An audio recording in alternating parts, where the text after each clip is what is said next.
Hello everybody, welcome to my channel Chapter Chat, and today we are going to read a poem The Willing Mistress by Apra Ben. So those who are watching my video, please do subscribe my channel. So Apra Ben was an English playwright born on 14 December 1640 and she died on 16th April 1689. तो ये जो poem है the willing mistress, सो इस poem में जो poet हैं उन्होंने ये दिखाने की कोशिश की है जो डिज़ायर्स होती हैं, प्लेजर होते हैं जो फीमेल में होती हैं, वो इस पोएम में उन्होंने खुल के दिखाने की कोशिश की है जो उस टाइम पे इतना लोग नहीं दिखाते थे। लोग फीमेल्स की जो हैप्पीनेस है, उनकी प्लेजर्स हैं, उनके डिज़ायर्स हैं, ये टॉपिक को लेकर इतना ज़्यादा ओपनली डिस्कस नहीं करते थे लोग। बट इस पोएम में पोएट ने इस चीज़ को बहुत अच्छे से उन्होंने डिस्क्राइब किया है। So let's start the poem now. So इस पोएम में एक कपल के बारे में डिस्कस किया गया है, a boy and a lover and they are in a groove. Groove क्या होता है? ग्रूव मीन्स एक बहुत बड़ा एरिया होता है जहाँ पे बहुत सारे पेड़ होते हैं, बहुत घने पेड़ होते हैं। Amantias led me to a groove। तो ये Amantias कौन है? This is a name of a man. Amantias में it is derive from Greek. ये वर्ड ग्रीक वर्ड से लिया गया है। Who is a defender, you can call a soldier type, जो एक सोल्जर होता है जो बहुत स्ट्रांग होता है, उसको आप बोल सकते हो। So a warrior is taking a break from a campaign in order to sport with a lady friend. तो the lady, the speaker, she is telling that Amyntas led me to a grove. तो एक जो soldier या defender जो भी था, वो lady का जो फ्रेंड था, both of them, so the boy let the girl to a groove. वो दोनों एक ग्रूव में जो बहुत घना पेड़ होता है उसके अंदर वो गए। Where all the trees shade us, the sun itself thought it had stone. So जो दो लवर थे, जो बिलवड दोनों थे, सो वो दोनों वो पेड़ की झाड़ियों के अंदर वो चले गए। द सन इटसेल्फ, जो सन था वो भी इतना, वो जो जंगल था वो इतना घना था कि नीचे तक सूरज की रोशनी भी नहीं पहुंच पा रही थी, वो जंगल इतना घना था। It could not have betrayed us, the place secured from human eyes। So वो दोनों जब जा रहे थे साथ में, वो इतना घना जंगल था कि उनको वहाँ पे कोई भी नहीं देख पा रहा था। It was a secure place from human eyes।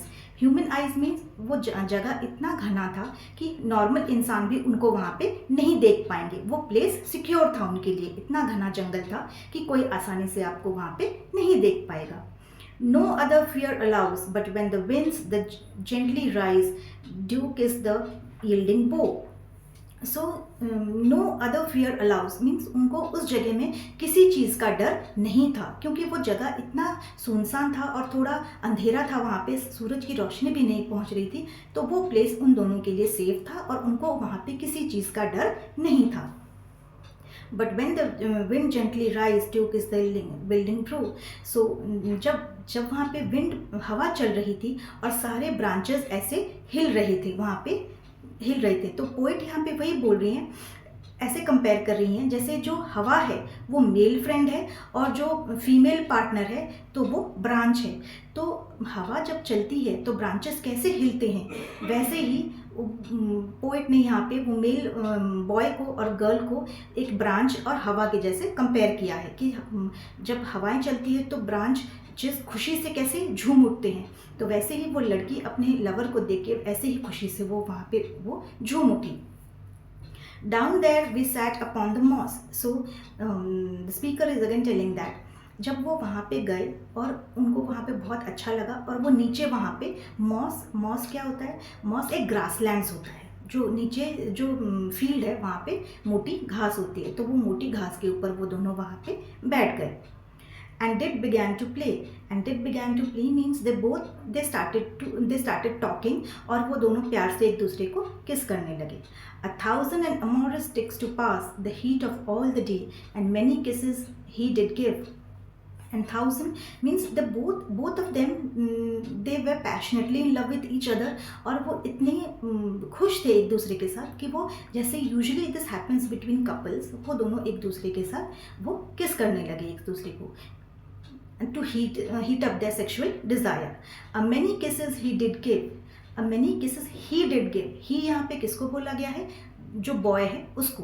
तो बॉय ने गर्ल को बहुत ज़्यादा उसको गर्ल को किस किया. And I return the same. So the girl is telling that कि मैंने भी रिटर्न में अपने लवर को किस किया.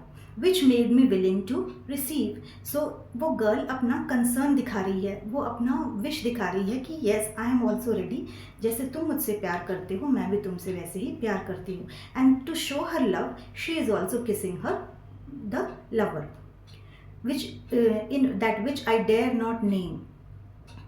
His calming eyes no aid required to tell that softening tale on her what had already fired.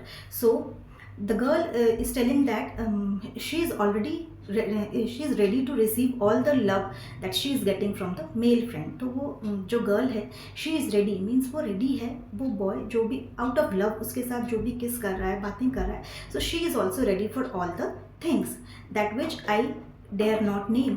So वो कह रही है after that what could have happened I could not name. उसके बाद जो भी हो रहा है मैं यू शुड थिंक दैट, मैं वो आप गेस करो मैं ये कैसे बताऊँ.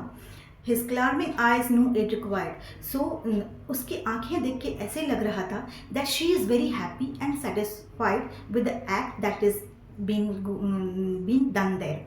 तो उसकी आंखों से यही पता चल रहा है कि उन दोनों में जो भी एक्टिविटीज़ हो रही हैं उनसे वो दोनों बहुत खुश हैं. To tell that softening tell on her which was already fired. So that tale is very उनकी जो कहानी है, उनका जो प्यार है, वो जो भी वहाँ पे हो रहा है वो बहुत अच्छा है और इस एक्टिविटी से दोनों बहुत ही ज़्यादा खुश हैं. It was easy to prevail, but did not kiss and clap the sound. So they both are steady and they are means they are totally in love with each other. वो दोनों एक दूसरे से बहुत ही ज़्यादा प्यार करते हैं. ही किस the girl near the neck. जो वो लवर है उसने अपने बिलवड के नेक में किस किया.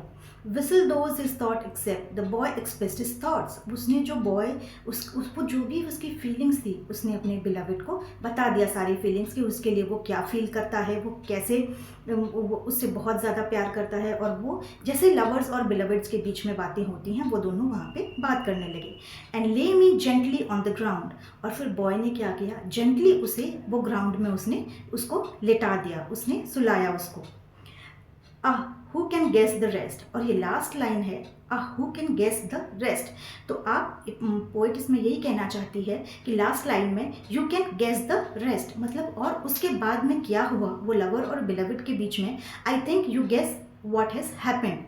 तो आप इससे आराम से गेस कर सकते हो कि आगे उन दोनों के बीच में क्या हुआ होगा. Maybe the final act of lovers what lovers do उन दोनों के बीच में वो हुआ because they are both of them they are madly in love with each other. So this is the end of the poem.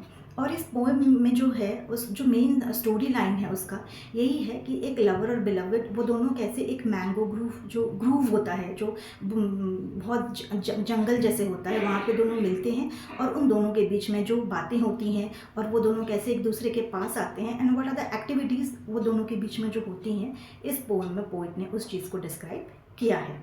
So this is the end of the poem. I hope आपको poem समझ में आया हो and please do subscribe my channel. Thank you.